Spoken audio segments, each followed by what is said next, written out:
Breaking news, political activist and conservative media personality Charlie Kirk shot and killed while speaking at an event in Utah. And we know the search is still on for the gunman. And tonight, leaders at the local and national level are calling for an end to the violence.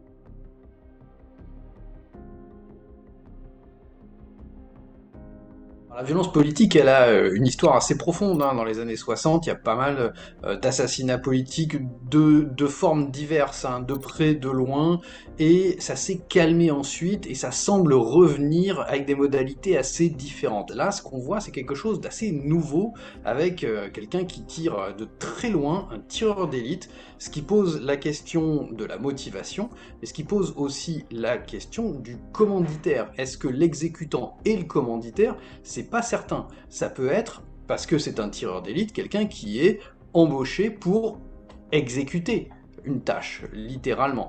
Et en réalité, c'est la clé de voûte de ce qui pourrait suivre. Le résultat dépend de ça. Ça peut être une tentative de déstabilisation, non pas par l'extrême gauche, mais par une puissance étrangère, par exemple. Are we going to do something, or are we going to argue over rhetoric?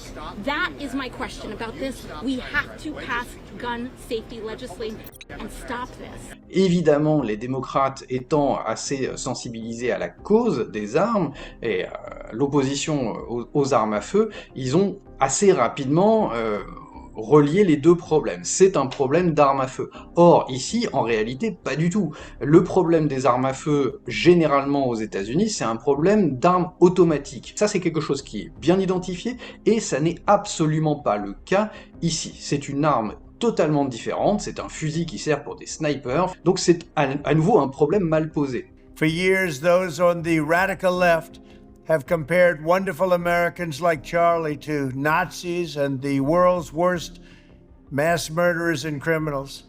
This kind of rhetoric is directly responsible for the terrorism that we're seeing in our country today. En revanche, la solution que Trump préconise, c'est-à-dire, en gros, la répression dans la gauche de la gauche qu'il tient pour coupable avant même le début de l'enquête, est assez prévisible chez Trump, mais c'est quand même très prématuré. Alors il fallait pas attendre de Trump qu'il fasse de l'Obama, qu'il fasse le consoleur en chef. Ça, évidemment, Trump fait du Trump, donc il politise, il hystérise, c'est forcément la faute des gauchistes, et donc ils vont voir ce qu'ils vont voir. Le problème, c'est qu'il ne peut pas faire ce qu'il veut sans la moindre preuve.